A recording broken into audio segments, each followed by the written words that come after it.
Epstein, let's break it down. All right, so the investigation started in 2005 through '06, initiated by the Palm Beach Police Department after a 14-year-old girl told detectives that Epstein had paid her for sex. Police uncovered more than 30 underage victims. The Palm Beach Police Chief Michael Ryder, however you say his name, was shocked by what they found and believed federal charges were appropriate.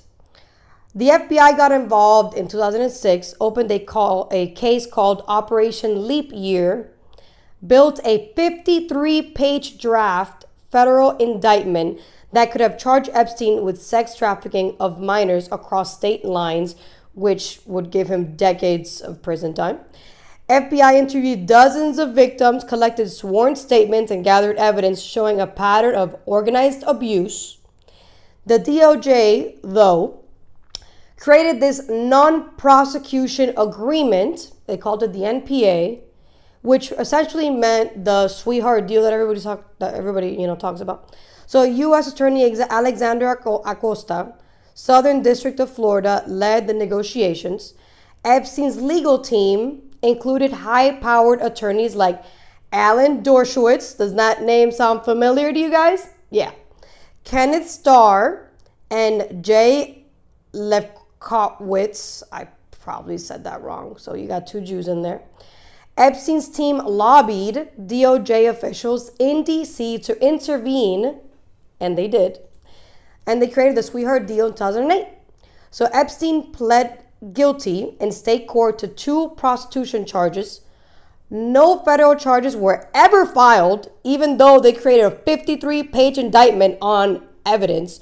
No federal charges were put, and the guy did not have to say that he was a pedophile. He didn't have to say that at all.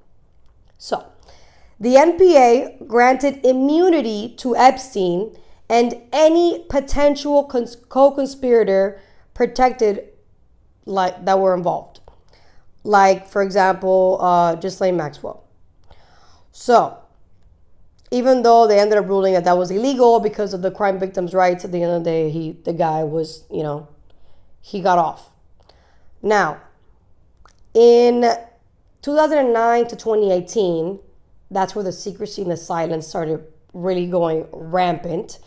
Epstein served only 13 months in county jail with work release that led him to spend most of his days outside of jail. During the Obama administration, no effort was made to reopen the case. Interesting.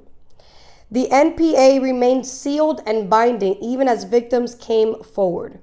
FBI and DOJ leadership under Mueller and then Comey, also sound familiar, did not pursue new federal charges.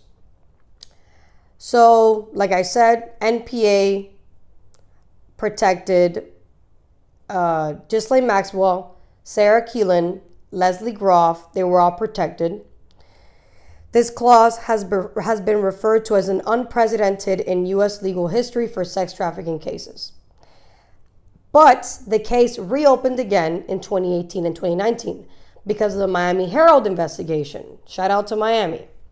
Julie K. Brown in late 2018 exposed the scale of Epstein's abuse and the secret deal. Her reporting pressured federal prosecutors in New York to act. That's why he ended up getting raided in New York, and then he ended up in the New York prison. In 2019, the South District of New York charged Epstein with sex trafficking. Epstein was arrested but died in jail a month later under suspicious circumstances. What the memo says. All right, so now, recently, as we all know, there was a memo that supposedly was leaked by the DOJ, and that happened during the 4th of July weekend, that says the investigators completed an exhaustive review of all Jeffrey Epstein's related materials, both digital and physical. The memo states there is no incriminating client list, no credible evidence that Epstein blackmailed prominent individuals, and no evidence to open investigations into uncharged third parties It also confirms that Epstein's death in 2019 was a suicide supported by surveillance footage. However, what nobody has bothered to really question here is, where is the evidence that the DOJ leaked this memo? There is no source or evidence that the DOJ directly gave this memo to Axios, which is where it first broke to Axios, a leftist publisher, and then NPR and so on. Supposedly, this was by the DOJ, but the DOJ did not sign off on the memo. And I'm trying to figure out, to those who are lawyers like Megyn Kelly, how do you not question the authenticity of the memo if there is no signature on the memo by the DOJ or the FBI or both? So there's no validity because it's an unsigned memo. It's not verified by the DOJ because it was not on the DOJ's website. There's no actual proof that the DOJ leaked it to Axios. So where is this like overwhelming, just like bitching and moaning and getting people rattled up when we don't even know if this was really the DOJ? And in fact, if it is the DOJ, why wouldn't they sign off on it? It's not an official memo if there's zero signatures from federal officials claiming and taking accountability. This is what we have concluded. If they have not signed off on this conclusion, then we cannot assume they wrote it. I mean, honestly, like the fact that people claim that journalists and they haven't bothered to even question this makes me wonder, what type of journalist are you? Especially if you went to law school. Like, this is not something this should have been the first thing on your mind. I'm not a lawyer, okay? Like, I wanted to be one, but whatever, it didn't happen. But that was the first thing I thought about. I'm like, okay, hold on. If this is legit, why didn't anybody sign off on the memo? That doesn't make any sense. And why would they say, and if this is, first of all, okay, let's just be realistic here, because a lot of people are really spewing like, it's just so much emotion. So there's that like logic just goes out the window. If this is what the DOJ believes, how does that make sense when it's on record already that there was evidence that there is a black book? You know what I'm saying? Like, there was already evidence from the beginning, from 2000 and I think it was 8 or 6 or whatever, that there was a black book that Ghislaine Maxwell kept. There's also flight logs. We know this information. We know that it wasn't just Epstein, wanting all these like minors and women. Okay, it wasn't just him. It was obviously other people. I mean, Ghislaine Maxwell is in prison for trafficking. She's not just in prison for trafficking herself, obviously. She's a handler. So, hello, why would they create a memo that literally says there was no evidence, even though there's records of evidence? Like, that doesn't make any sense. And the fact that people are eating this up and like coming up with so much illogical conclusions. Oh, Pam Bondi must resign. For what? She didn't sign the memo. Like, what is she going to resign for? Like, if she did not sign the memo, there is zero accountability. There is zero proof that the DOJ was the one who leaked this memo. So where should there be resignation? It's the same shit with the whole Pete Hegseth thing, with the whole email or text or whatever the hell it was. Oh, he should resign. This is the same shit. Except I think this is probably bigger because this is a real story that people are not really digging deep.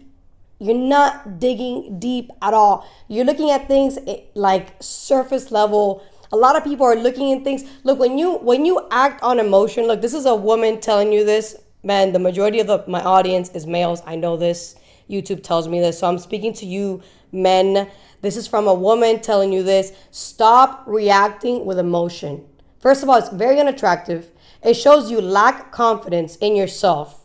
And at the same time, you lose judgment when you do this, because you lose the ability to reason and actually think outside the box and stop seeing things in face value.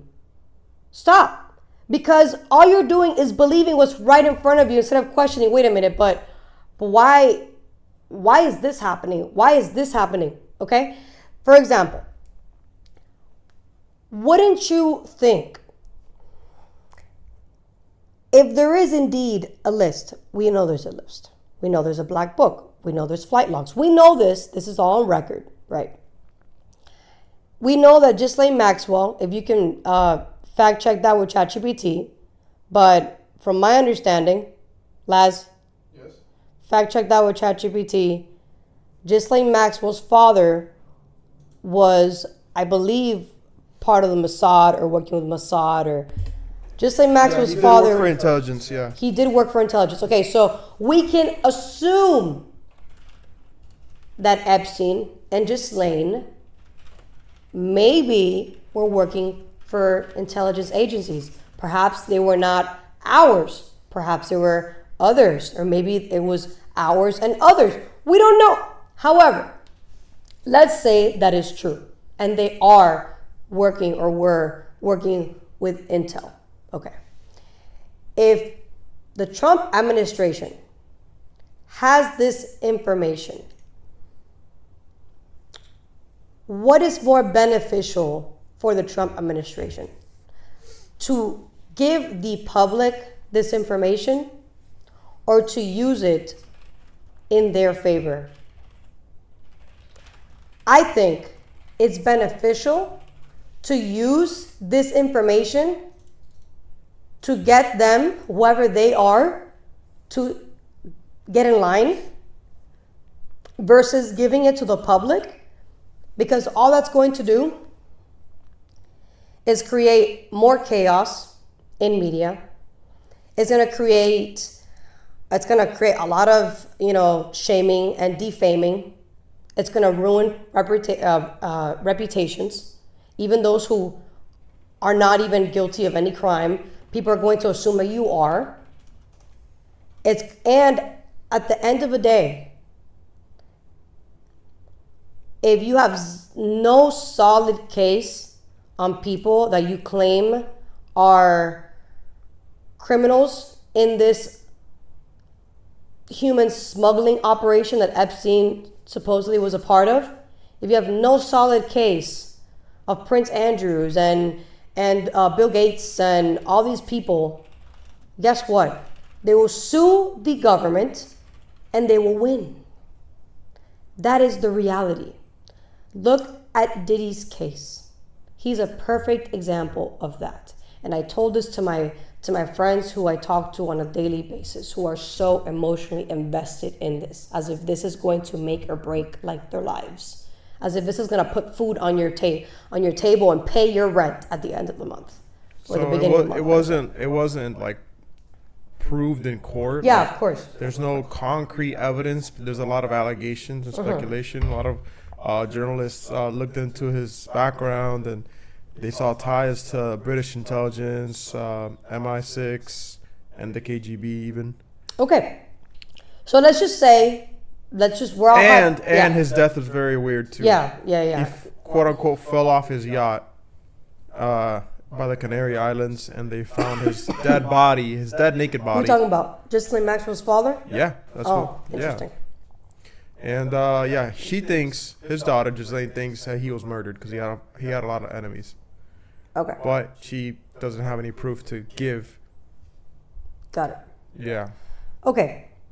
So. He also built a publishing empire called Mirror Group Newspapers. Okay. Mm-hmm. Mirror Group Newspapers. I don't know why that sounds familiar. Mirror groups. Yeah. I feel like I heard something along those lines earlier. Sorry if you guys heard me burp. I had sushi earlier today. So all right. One more thing. Yeah.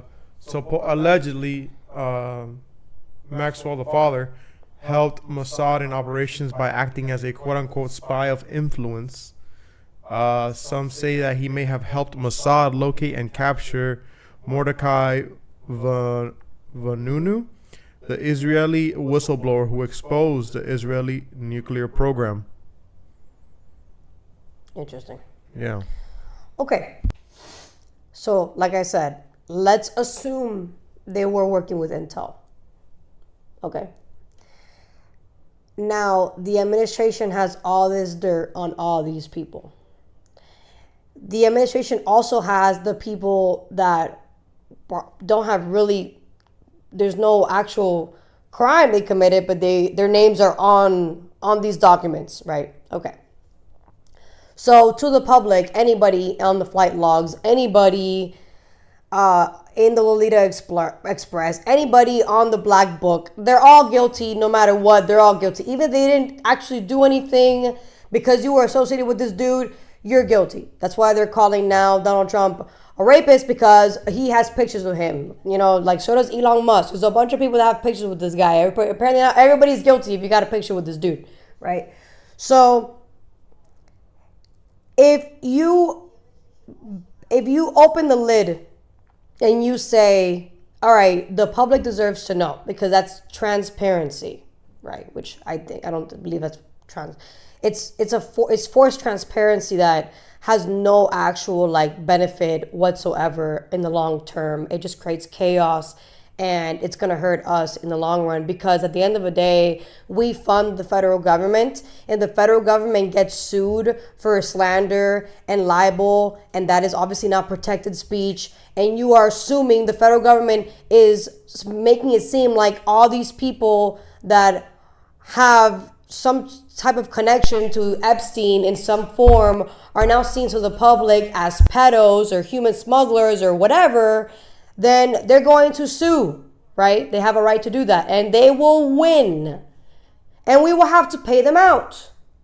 And there's going to be even more of a rampage, because then there's going to be the socialists and the commies and even the extreme right. They're going to be like, oh my God, these elites always win. They always win. Yeah, because you were so focused on emotion and morale, and what's important is morale and morale and morale. You didn't fathom to think perhaps it was better to not pull the lid, to not open Pandora's box, and use that to your favor.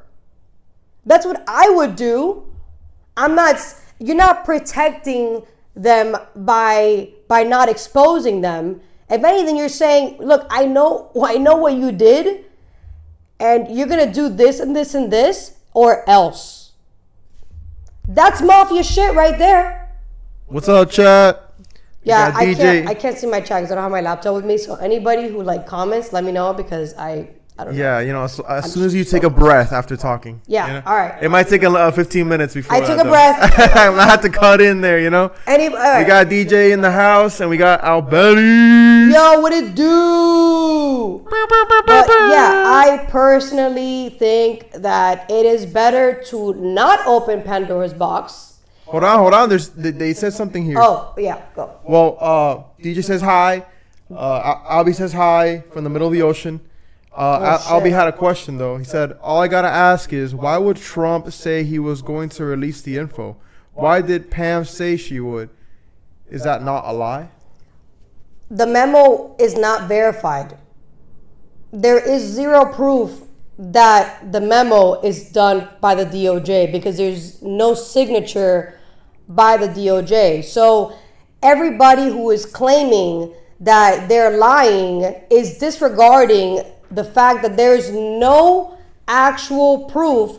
This is a legitimate, authentic memo by the DOJ. When we think of legality, we have to think on how it works in legal terms, and anything that's legal has to be signed. Everything has to be signed. There has to be a signature on it for it to be official. We know this, anything and everything. Every contract, everything has to have a signature for it to be a legal binding contract or an official memo. So the fact that this is a not signed memo, and the leftist media, who started this fiasco, are the ones pushing this, just shows that they lack reporting, because this is their job, and they didn't even question why would the DOJ not sign off on something that they claim, is to be true. And then on top of it, it's like, why are we jumping into conclusions that they're lying to us when there hasn't even been a press briefing on it either? Okay, he says that she denied it, though. Pam did. Denied what? He said, but she denied it. Denied what? I don't know. That's what he said. Because all she said was, she said a lot of things, but she said that there are documents on her desk. She said that there was recording of CP. So this is all on record that she has said. What I don't agree with, the only thing I don't agree with is the lack of coordination, which is what Patrick Bet-David said. That she denied that there was a list. We would have to find that video because there's too many videos. He says that Dan Bongino is pissed. We would have to find that video because there's no list per se. There is a black book. It's not a list. Okay, if we want to get technical, there's no actual list. There is a flight log that was already on record, and there is a black book.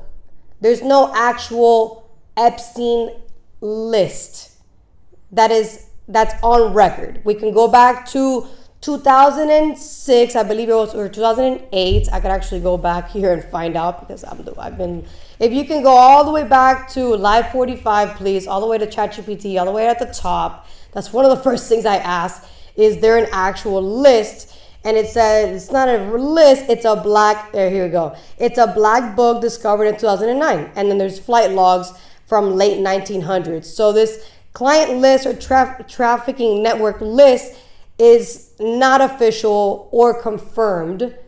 That's why she didn't say there was an actual list, because there really isn't an actual list. It's not a list. It's logs and a black book. And those things are probably being used right now because Ghislaine Maxwell is in prison trying to appeal her case, meaning her case is opened.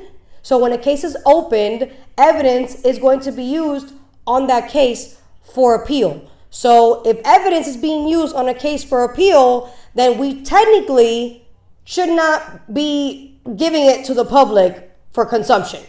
I mean, that's not something that they do. They don't do that ever. That's why, I don't know if you guys ever watch cop shows or whatever. I'm a big cop show person, but they always say it's a pending investigation. We can't really get into details. And that says they say that all the time, because if there's a pending investigation, if there's an open case, and you're not supposed to be giving evidence for people to consume, as if it's gossip, propaganda. You're not supposed to do that. So that's why, I'm still trying to figure out why is there so much drama over this when there shouldn't be. The memo is not authenticated, and there's an open investigation in Ghislaine Maxwell, meaning all the evidence that the New York feds have, the South District feds have, is probably being used on Ghislaine Maxwell's case. So it's not something that we could even see. Now, if they close the case, or when they close the case, if they don't choose to open it up or give it to us at that time, that's a different story. But it has not happened yet. So if it hasn't happened yet, case is still open for review. Why are we bitching and moaning and complaining about it? It shows that people lack reasoning. They jump to conclusions about everything. They don't think twice about anything. Everything is just face value, react. And it shouldn't be like that. We should actually think things through before we react. I think that is the wisest decision you can make about anything, really, especially something like this that is extremely, extremely controversial.